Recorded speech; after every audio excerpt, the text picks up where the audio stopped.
What's up, guys? I'm Chad Barnes, and welcome to the channel. Here, it's all about real car talk, from simple fixes to smart driving tips and keeping your ride in top shape. If that sounds good to you, go ahead and give the video a thumbs up. Hit that subscribe button, and make sure you watch all the way through. There's a lot of good stuff coming. Let's get to it. The third generation of the Santa Fe, which debuted in 2012, was an evolutionary continuation of the second generation Secunda. Wheelbase remained absolutely unchanged, the overall dimensions have grown insignificantly, and the only revelation can be considered the design. The cars reached us quickly. Already in the same year 2012, Russian sales started.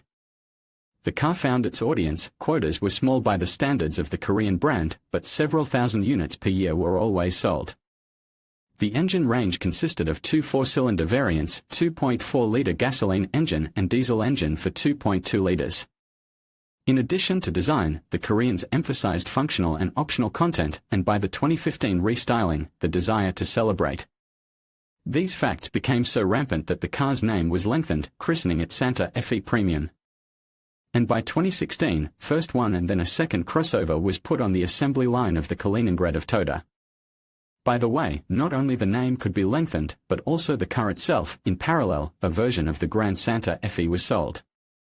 With an increased wheelbase from 2.7 to 2.8 meters and an exclusively 7-seat interior layout. This model actually became the successor of the large Hyundai 955. However, the regular Santa Fe could also be a 7-seater, although the vast majority of cars were sold in a 5-seater version. But the long version, among other things, could boast a V6 engine, which was not available for the regular crossover. The Santa Fe was also relatively inexpensive. At the start of sales, we even offered cars with manual transmission. It was combined with a gasoline engine and lowered the cost of the base version to 1.3 million rubles. Diesel, in turn, could be combined with front-wheel drive at a price from 1.4 million rubles, and the top kits were 6 million rubles. By restyling, it became clear that less than 10% of buyers are ready to save on a gearbox, so mechanics was excluded from the list. The price by that time rose to 1.7 million for the base, and the maximally packed car pulled already at 2.3 million. By the end of sales in 2018, Santa Fe cost from 2 to 2.5 million rubles, that is, today for copies at the age of 4 to 5 years. Some sellers asked for the same money for which they were bought. Fortunately, there is still a choice on the secondary market. At the time of writing, there were more than 400 pre-restyling cars and about 300 restyling cars for sale. Are there any differences between them in something besides age, and what options are worth paying attention to when choosing? The earliest copies of Santa Fe of this generation have reached the age of 10 years, and the freshest ones are only 4 years old. So body problems in unbeaten cars are usually limited to surface corrosion, not passing into through corrosion. Besides, owners try to eliminate defects promptly. Chips rust rather quickly. The front edge of a non-galvanized roof panel, for example, upset bubbles already in the first years of ownership, and sometimes it is necessary to dismantle the windshield for qualitative elimination of the problem. The hood also collects chips, and the arches, covered with plastic, mostly hide the damage inside. However, dirt also accumulates under the plastic overlays, and corrosion slowly develops in the mounting holes. There are decorative moldings on the doors, too, under which you can find problems. The sills, protected from the outside, are worth inspecting from below in the seam area. Rust crawling out from under the moldings of the luggage door. This is a classic for this type of body. The bottom is also worth examining on an elevator. The rear part suffers more here, where the crossbars, suspension mounting points, and the spare wheel niche suspended from the outside are damaged and rusty. Prices for body parts are the first to remind us what Korean cars are bought for: the moderate cost of original components. Of course, for many parts there is an assortment of non-original, but the branded ones do not amaze with price tags. For example, the front wing costs 12,000 and substitutes from 4 to 7,000. The hood is expensive. It can be found for 55 to 60,000, and you can buy non-original for 20 to 30. But the front bumper, available only in the original version, costs 15 to 20,000, which is relatively inexpensive. Windshield surprises with a price tag of 60,000, but substitutes start from 10 to 12,000, and for 25 to 30 you can buy glass from a major manufacturer. What you can't save money on is headlights. Basic halogens cost from 40,000 and are only original. For xenon you have to pay 70 to 80,000, and adaptive xenon has a six-figure price tag. The popularity of the car hints at the possibility of finding something on the scrap yards, and if not on local, then on foreign ones for sure. Despite the massive crossover appearance, this Santa Fe shares the Y6 platform with ordinary cars like Sonata and i40. Of course, suspensions here are their own, reinforced, but the scheme of front McPherson is fundamentally the same. At the back the suspension is multi-lever, and two variants are possible. On all-wheel drive cars there is a massive subframe cage.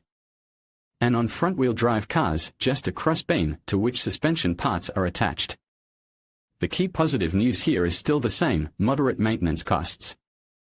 For example, the front L-shaped lever can be bought original for 10,000, which is relatively cheap, and substitutes start from 3,000 and reach the same 10. Front ball bearings are bolted and are routinely replaceable, and the original can be bought for only 1,500, and analogs from 500 rubles. The rear silent block of the lever is also available separately for only 700 rubles, but if desired, you can buy a substitute from 300 rubles.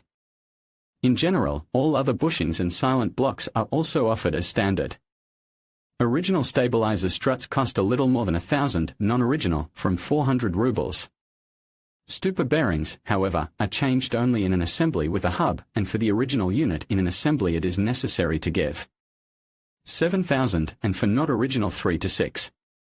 Shock absorbers surprise by absence of assortment of substitutes. Front ones will have to be bought at 12 to 16,000 per piece, and for rear ones instead of original at 8 to 12,000 you can buy details from Mando at 4.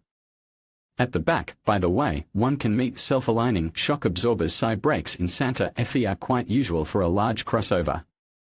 Two piston mechanisms in a floating bracket in front, single piston at the rear, diameter of front discs 321 mm, and at the rear and ventilated at 302 mm. Parking brake drum with a mechanism inside the rear discs, and optionally offered electromechanical handbrake. Just its work is worth to check at purchase. Oxidized cables are the least of problems, but the electronic control unit costs 50,000 rubles, which is extremely expensive against the background of the rest of the braking system. Expendables are expectedly available. For example, the original front disc costs 6,000 and the rear one, 5,000. Non-original, of course, is cheaper, from 1.5 to 2,000, but for a part from a major manufacturer you still have to give 3 to 4,000. Extremely expensive original pads have not bypassed even the Koreans. For a set of front ones they ask 6,000, but the range of substitutes starts from 1,000 rubles. This generation of Santa Fe has electric power steering located on the steering column. It has no chronic diseases, and also it is very repairable. The EPS motor, if necessary, can be bought separately for 50,000. Although the complete steering column costs about the same money. Well, the mechanical rack is cheap at all, and new original is available for 22 to 25,000, and the restored unit can be bought from 7 to 8 to 18 to 20,000. Hyundai Santa Fe 2015 to 18. As we remember, Santa Fe could be bought with front-wheel drive, but such cars were predictably not popular. On the secondary market they are less than 5% of the total volume.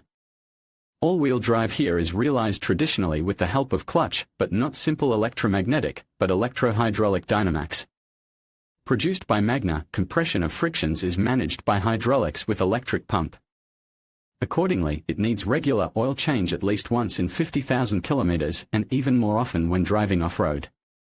The pump is strong, and the clutch is able to serve more than 200,000 kilometers, but dirty oil or its insufficient level due to leaks can finish the pump faster, as well as lead to other problems up to the breakdown of the mechanical part. However, if necessary, the clutch can also be found at the dismantling for moderate money, about 20 to 30,000 rubles, although a new one is many times more expensive.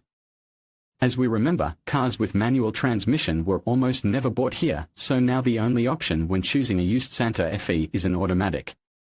6-speed automatic transmission of A6LF series in different variations. A6LF 1, 2, 3 was combined with different motors, all convey a life of the crossover. This box is a strengthened version of the popular A6MF, which was installed on cars of the concern. The good news is that it is very reliable. With good maintenance, the resource of mechanical and even electronic parts can reach 250 and even 300,000 kilometers. However, it can be easily halved if you drive fast and aggressively enough, and change oil rarely enough. Sharp driving on a heavy car quickly wears out torque converter locking pads, and dirty oil kills solenoids and hydro block. It is not necessary to save money on diagnostics at purchase. Automatic transmission often does not show signs of malfunction until wear of mechanics becomes critical. Well, if jolts and jerks at switching are already perceptible, it is a definite reason for a serious bargaining. Reassembly will not cost in Korean cheap. In the absence of V6 motors, the choice comes down to two options, a 2.4-liter gasoline unit and a 2.2-liter diesel. The gasoline G4K produces 171 horsepower, which is minimally enough for a heavy crossover. Structurally, the motor is quite simple and not bad, cast iron liners in an aluminum block, distributed injection, chain timing with a resource of more than 150,000 kilometers. However, with all this simplicity, the engine could still throw owners a surprise. There were cases of scuffing, knocking and oil accumulation at low mileage. The reasons were not obvious, and we told in detail about hypotheses and guesses in our technical material about Kia Ceea in our technical piece on the Kia Sorento, but the main culprit was the catalytic converter. Now, when buying a gasoline Santa Fe should not save on endoscopy, which will help to identify problems and avoid expensive repairs. Well, and be concerned about the condition or presence of the catalytic converter, of course. Otherwise, problems are unlikely if you keep the cooling system clean and do not get carried away with low viscosity oils. The motor can live more than 300,000 kilometers. The diesel D4HB is also all aluminum and has a chain timing, but with a smaller displacement, the supercharger's power is higher than that of the gasoline engine, 200 horsepower, and the torque is twice as much, 440 Nm. Potential problems are usually purely diesel, clogging EGR system, failures of fuel equipment, wear and tear of supercharging system, stuck glow plugs. In Russia, this motor has no particulate filter, which reduces the number of potential points of failure, but the injectors here are piezoelectric, expensive and rather capricious. And it is also worth to watch over cleanliness of cooling system. Overheating of the motor can also lead to oil consumption because of the lodged piston rings. And an endoscope will not be superfluous here either. It will help to minimize the risk of buying a car from an economical racer. By the way, the gearbox, 4-0 reinforced, with this torque motor also works close to the limit of its possibilities. It is worth remembering about it at diagnostics. Leaving aside the unpredictability of the problem with scuffing, the choice of the buyer of Santa Fe is practically free. You can buy even a gasoline car with good diagnostic results and a transparent history, confirmed by the Autoteca, or even a diesel car. But if you want to minimize the risk, taking into account our budget, you can just look for a diesel car with mileage up to 100,000 kilometers from the first owner, approximately like this. The resource of fuel equipment here still allows not to worry about early investments, and to prolong the life of the gearbox can be regular maintenance. In return, Santa Fe will give typical Korean values, roominess, practicality and low maintenance costs. In conclusion, the decision to purchase a Hyundai Santa Fe III for 2.3 million rubles ultimately comes down to personal preference and financial considerations. With its blend of comfort, technology, and reliability, it offers a compelling option for many buyers. However, it's essential to weigh the benefits against your individual needs and budget. Remember, almost complete freedom of choice means you have the power to make the best decision for yourself. Thank you for watching, and we hope this discussion has helped you in your car buying journey.